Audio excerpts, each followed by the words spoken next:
something tells me the pandemic was not the only reason why it kept being delayed. Dr. Michael Morbius is a brilliant biochemist who tries to cure himself of a rare blood disease. But what first appears to have been a radical success soon reveals itself to be a remedy potentially worse than the disease itself. Now, before I properly start with my review for Morbius, I want to assure you there will be no spoilers in this review. I'm not the director, Daniel Espinosa. I don't plan on letting you know any spoilers for this film ahead of release, because if you're excited for it, I want you to enjoy it as much as you possibly can, but I want you as well to start a conversation about it in the comments below, whether you're excited, whether you loved it, whether you hated it, anything and everything down there. And if you like movies and TV, this is the place to be, so consider clicking that subscribe button so you don't miss any future conversations on your favorite movies and TV. And to tell you that this is a film with no redeemable qualities, nothing good about it whatsoever, would be disingenuous. I think Jared Leto is a very committed performer. Whether he gives us Dallas Buyers Club or he gives us House of Gucci, he always commits himself to a role, and he does it again in Morbius. I think he's genuinely trying his best with this, as this is his first real blockbuster where he is the proper star. So I understand Jared Leto's interest in this role. There's a really interesting premise in this film of this guy who can barely walk every day, just existing physically hurts him. And not only does he want to find a cure for himself, he has a best friend who suffers from that same condition. And he has invented this fake blood to help people like him along the way. And he seeks this altruistic cure to other people that may suffer from the same condition. That's a compelling premise. That's a compelling concept to position a lead character in. I also really love, once he gets his powers, how we see the sudden change in him. We see the two sides of him completely as this new version of him with the powers, and as he lets go of control is very ruthless. And visually the powers are interesting. How he starts to see things with sound like bats do. There's a visual flair to it all that is thanks to director of photography Oliver Wood. There's some really nice flair to the action sequences. A lot of fast motion, slow motion in the action. It's a very cliche thing to do, but in a film that has such a mid-2000s plot to it, that 2000s stylistic choice I thought really worked. So it's a movie that has moments of entertainment. When there's these quick action sequences, they're given some visual flair to it with the effects and with the slow motion, fast motion and whatnot. And so those moments are entertaining enough. As an action junkie, as someone who likes superheroes, as someone who goes into these movies hopeful, those moments right there, and with two actors I really like, those moments work. I also really love like the changes in the faces when the monster inside comes out. And that is interesting to see these two characters go at it. They kind of look too much the same to one another.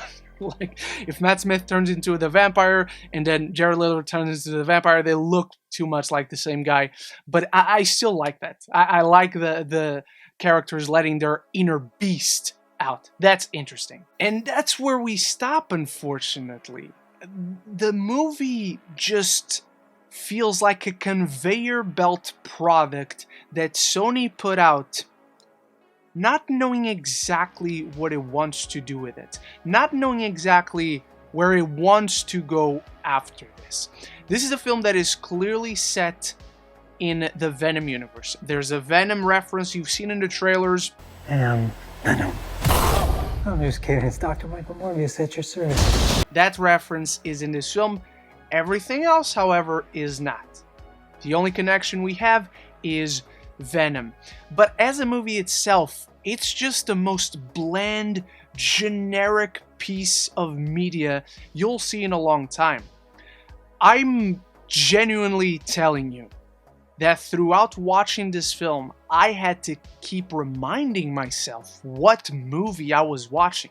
Because it looks, it feels, and it moves like so many other films, not that we see nowadays, from movies from back in the early 2000s. The look of this film is murky and dark without any need for it. There is no aesthetic choice. It just looks bland and unappealing throughout. And the visual effects are overall not too good. You have the cool visual of Jared Leto and whoever has the vampire powers seeing things through sound, but then when they flying around and they move around, it doesn't look good at all. It looks like people are melting on screen.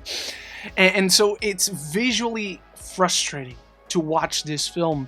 And structurally, it also doesn't help. This is one of those films that has several false starts, where the film starts with him going into this cave without really properly introducing you to what is going on in the film. And he just puts this machine in front of the cave with the bats going out, his hand filled with blood. Then it cuts to 25 years earlier in Greece for some reason, and we see him meeting his best friend and whatnot. And then it cuts again to after the cave in the middle of the jungle somewhere, which they never properly explain, and so the film feels like it's in this stop start kind of motion at the beginning, so you never feel like there's a proper momentum to anything from the beginning. It feels disjointed, while at the same time it follows the most predictable, the most mundane, the most obvious plot direction that you can think. And those false starts right as the film kicks off are the perfect indicator of how messy the editing is overall in here. This film a lot of times feel like it has scenes that don't end, so they cut off abruptly and suddenly we're somewhere else following another character, and they're kind of in the middle of the conversation or in the middle of doing something to progress the story, but you feel like you're missing pieces. And so this film only runs for like an hour and 40, I believe. And it's short in that sense, thankfully, but it feels like it's missing key moments that connect the story and all the story threads going. And it just creates a mess that doesn't flow at all. It just cuts from moments to moments, and you kind of feel like you're constantly having to catch up in this film with no sense of the film and the storytellers telling you a story, guiding you through it seamlessly.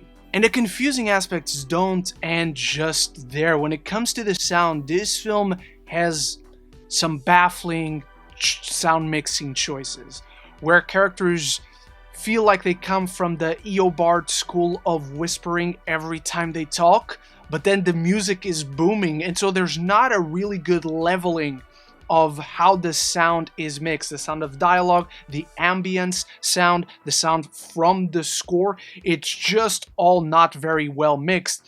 And the score itself is good, I like that, but it feels like a complete ripoff off of Batman Begins and The Dark Knight. Some key note sequences just feel straight out of those scores. So it's an interesting choice. It's an interesting thing to hear and wonder if they might not get in trouble because of that. Matt Smith is a very forgettable villain, and I hate to say it because he's one of my favorite actors. He's an actor I want to see in more movies, in more big movies, because I think he has an incredible screen presence, and there's a real nice relationship that he has with Jared Leto in this, particularly in the beginning before all the spectacle stuff starts happening. There's some really nice contrast in there in the way these two characters see the world through their experiences living with this disease. But after that, he's just an evil version of Morbius, which this movie is positioning itself to present this conflicted character who's not good, or he's a good guy. I'm sorry, Michael Morbius throughout this film is established and developed as a good guy. There's no ifs or buts about it. It's also trying to be way too melodramatic for what it is. This is a comic book movie / gothic vampire story mixed together. And then it doesn't feel like it extends anything beyond that premise, again, in any interesting way. Despite all the famous faces, all the pretty people involved, all the talent that they genuinely have, it's just a confounding movie to watch through its structure, through its narrative, through its performances. They are very uneven in what they're trying to do, how they're trying to do it. It becomes baffling. Absolutely baffling to watch. And at this point, I'm sure you've heard about the mind-boggling post-credit sequences that, while I cannot get into them here, there will be a video explaining what happens in there. They're as bad as you've heard. My brain was hurting in those post-credit scenes, which is never a good sign when they're the most memorable part of the film, and they're not memorable for the best reasons. Morbius is a film that just doesn't do anything interesting. Its third act is the most anticlimactic thing I have seen in a long time.